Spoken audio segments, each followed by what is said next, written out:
Next 9 news में आपका बहुत बहुत स्वागत है। मैं हूं आपके साथ अबरार रहमान। ज्योतिरादित्य सिंधिया को लेकर के इस वक्त लगातार चर्चाओं का दौर जारी है, क्योंकि भारतीय जनता पार्टी में उनके कद में इजाफा लगातार देखने को मिल रहा है। ऐसे में कहा जा रहा है कि शिवराज सिंह चौहान को जिस तरीके से केंद्रीय चुनाव समिति से बाहर किया गया, संसदीय बोर्ड से बाहर किया गया, इन तमाम बातों को जो है मुख्यमंत्री पद से भी जोड़ करके देखा जा रहा है। कहा जा रहा है कि उनकी बढ़ती हुई उम्र को देखते हुए एक युवा चेहरे के साथ भारतीय जनता पार्टी इस बार विधानसभा चुनाव में उतर सकती है और वो चेहरा ज्योतिरादित्य सिंधिया के रूप में हो सकता है। लेकिन फिलहाल इन तमाम बातों को लेकर के ऐसी कोई अपडेट आप कह सकते हैं कि बीजेपी के भीतर से नहीं आ रही है, लेकिन लगातार जो है चर्चाएं की जा रही है, जो है सोशल मीडिया पर की जा रही है, मीडिया घरानों में की जा रही है और कहा जा रहा है कि उन्हें मुख्यमंत्री बनाया जा सकता है। इस बीच ज्योतिरादित्य सिंधिया ने क्या कहा है आज, उस बयान को आप सुनिए। उस बयान के बाद आगे आपको बताएंगे कि आने वाले दिनों में ज्योतिरादित्य सिंधिया को लेकर बीजेपी का रुख किस तरीके से देखने को मिल सकता है। हमारे इस मंच पर विराजमान भारत की राष्ट्रपति महामहिम परम आदरणीय श्रीमती द्रौपदी मुर्मू जी, आज इस मंच पर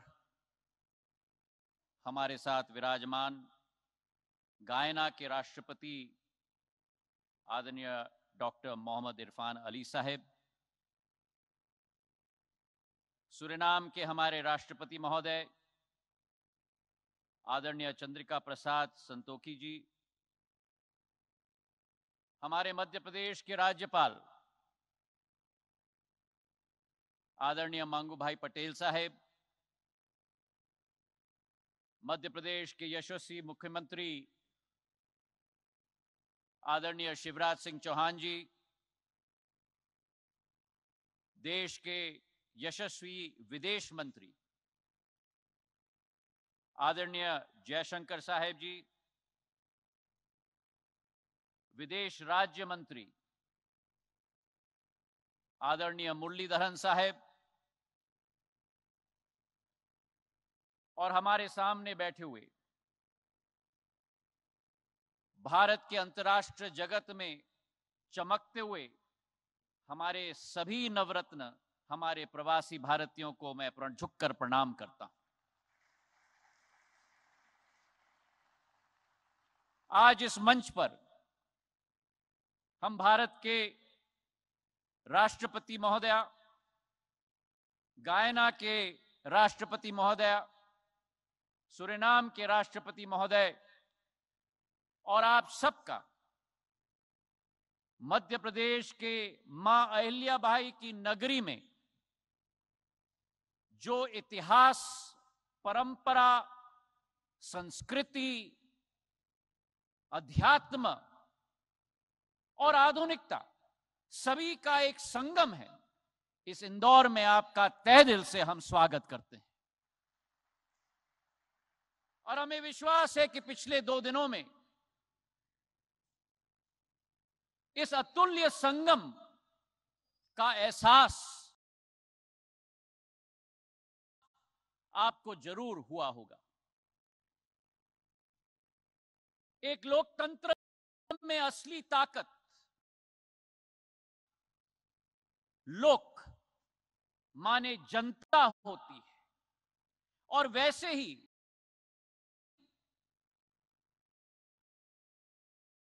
किसी भी व्यक्ति की पहचान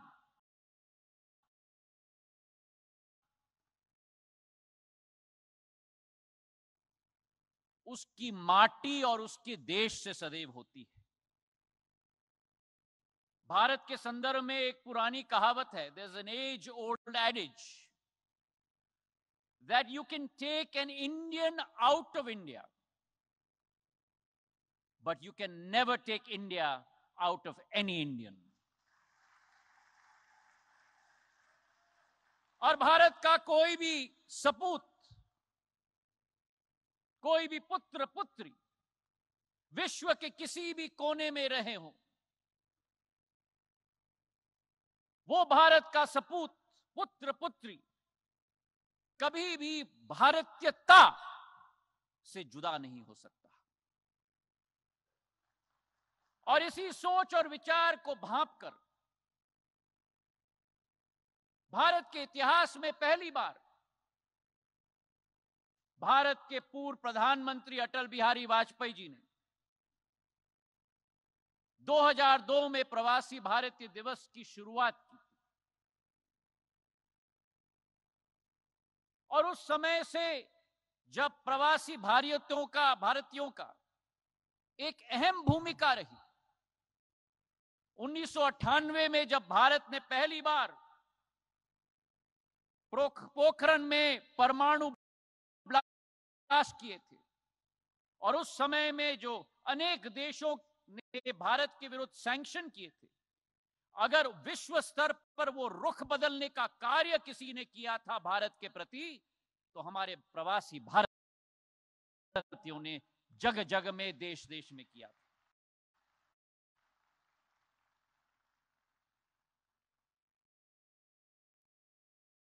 और आज 21 साल बाद मेरे भाई और बहनों, जब 17वीं प्रवासी भारतीय दिवस हम मनाने जा रहे हैं, ये केवल एक तारीख तक सीमित नहीं है। It is not limited to an event, it is not limited to a date. लेकिन 2014 से जब से प्रधानमंत्री नरेंद्र मोदी जी ने कार्यभार संभाला है, इसी संबंध को एक वैश्विक और एक नई सोच और विचारधारा और एक नई रिश्ता और एक नई रूप देने के लिए संकल्पित रूप से उन्होंने कार्य किया है। और एक सेतु का स्थान हमारे प्रवासी भारतीयों को सशक्त करने के लिए उनकी अहमियत और उनकी कोशिश और उनकी पूर्ण कोशिश रही। और इसके आधार पर जब हम आज देखें कि भारत का छाप हमारे प्रवासी भारतीयों ने कहां नहीं छोड़ा है, चाहे हम कोई मल्टीनेशनल कॉरपोरेशन देखें, चाहे हम देश के नेतृत्व करने वाले लोगों को देखें, चाहे हम विशेषज्ञों को देखें, चाहे हम एक एक सेक्टर में डॉक्टर्स इंजीनियर्स को देखें, चाहे यूके के प्रधानमंत्री ऋषि सुनक जी हों, चाहे हमारे माइक्रोसॉफ्ट के सीईओ सत्य नडेला हों, चाहे गूगल के सीईओ सुंदर पिचाई हों, चाहे आयरलैंड के राष्ट्रपति लियो वार्डकार जी हों, यह अतिशयोक्ति नहीं होगी अगर हम कहें कि भारत और भारतीयों को उभारने का काम प्रवासी भारतीयों ने किया है। और अकेले नहीं, अपने साथ पूरे विश्व को उठाने का कार्य भी हमारे प्रवासी भारतीयों ने किया है। और इसलिए मैं मानता हूं कि भारत की जनसंख्या केवल 135 करोड़ तक सीमित नहीं है। भारत की जनसंख्या 138 करोड़ है, जिसमें 3 करोड़ हमारे प्रवासी भारतीयों की जनसंख्या है। आपकी भागीदारी भारत को विकसित बनाने के लिए अनिवार्य है। आपकी भागीदारी और आपकी साझेदारी भारत को आत्मनिर्भर बनाने के लिए अनिवार्य है।